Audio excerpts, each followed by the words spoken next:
Hello and welcome to Point of View. Today I'm driving a BMW 325. This is the all-wheel drive version, the XI.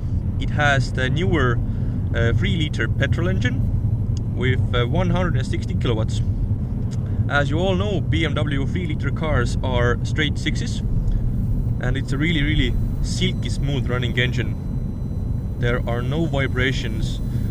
The sound is very nice. The power, it could be better from the low down torque, but when it reaches, let's say 5,000–6,000 RPM, it just goes, and the sound is very nice also. I've had this car before, the same engine with the same body style. I actually did a muffler delete on that car, and the straight 6 just came alive. The sound was so nice and so deep. I'll put the link down here. As you can see, this car isn't very well equipped. It does have a leather steering wheel, although it's the standard steering wheel, not the sport one or the M Sport one, which is the one to get. It also has the standard business radio. It doesn't have the hi-fi. Heated seats, parking controls, automatic headlights, xenon headlights.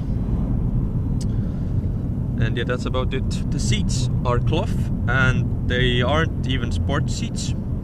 Having said that, there's nothing really to complain about. They're soft. The heated seats work very well. Now the gearbox is a 6-speed automatic.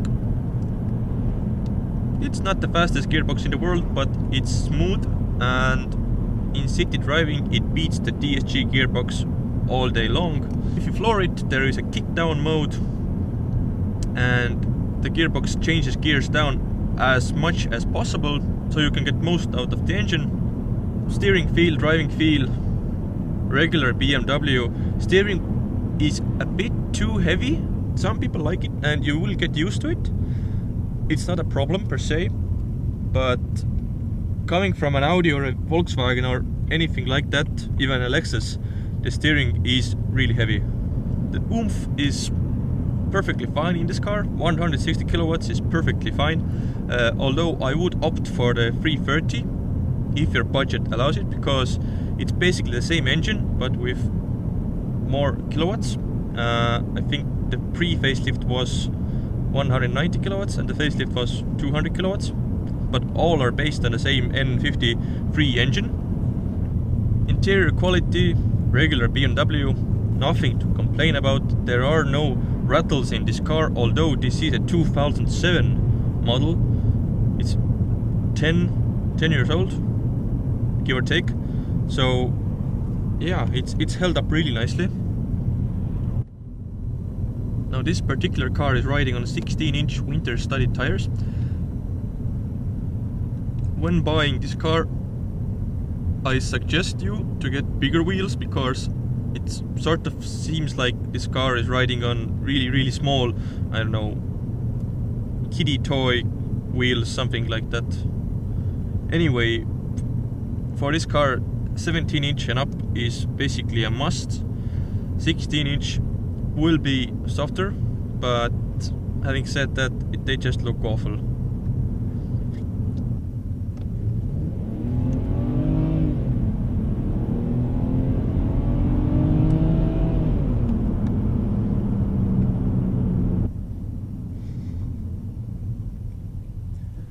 When you're accelerating with low down revs, you get this sort of satisfying deep sound from the engine.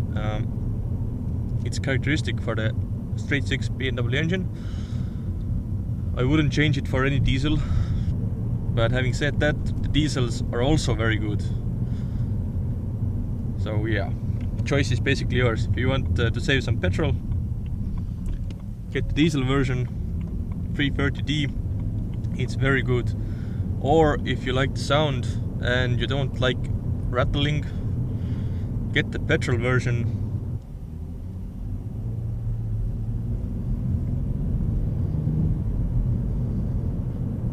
I actually really like how this car is designed. Even in 2017, this design is properly modern. There is nothing wrong with it.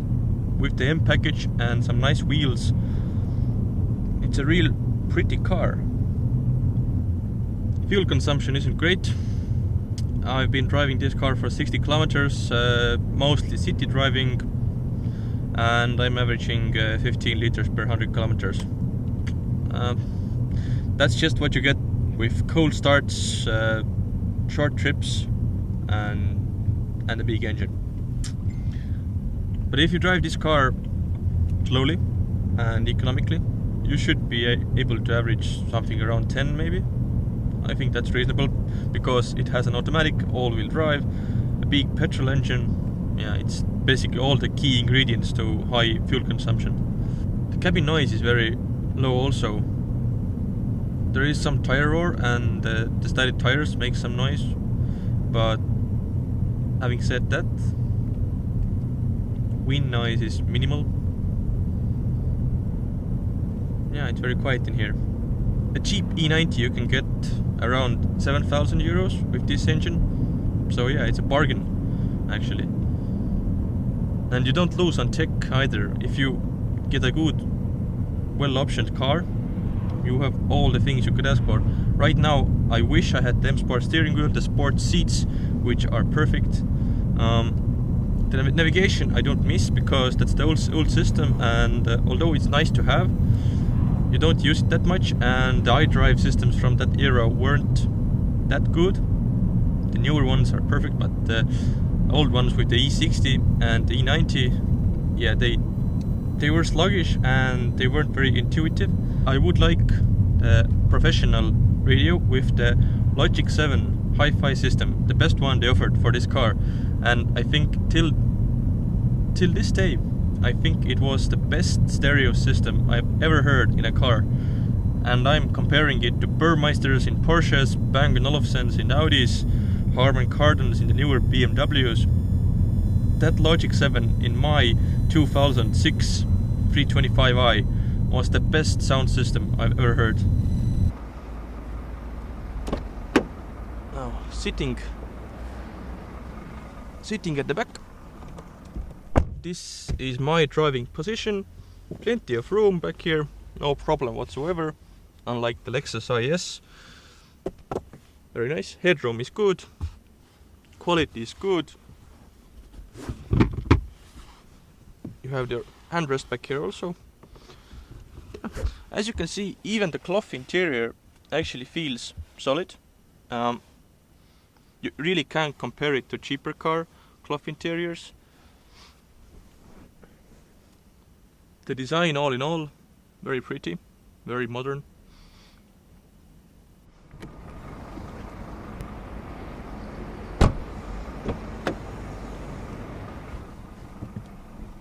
Sitting in the front, you have your key here. You need to put it here and press the start button, and it fires right up. With comfort access, of course, you don't need to put the key here, just have the key in your pocket and push start. Comparing the 325i to other petrol engines in the range, I think I wouldn't go for the low-powered 318, 320s, because they, first of all, they're straight 4s, and BMW straight 4s aren't the best in the world. At least they weren't. Newer cars are better, of course. Straight 6 is the way to go if you want a petrol car. Just pay the difference, trust me, it'll be worth it. The fuel consumption actually isn't a big difference. If you get the automatic gearbox in city driving, I don't know, a liter or so, give or take, it's not much, definitely. So yeah, it's worth to get the straight 6, either the 325 or the 330. Both are just very good engines. Yeah, this was my short review of the 325i. Thank you for watching. Let me know what you think. I will be uploading new videos soon. But until then, guys, bye.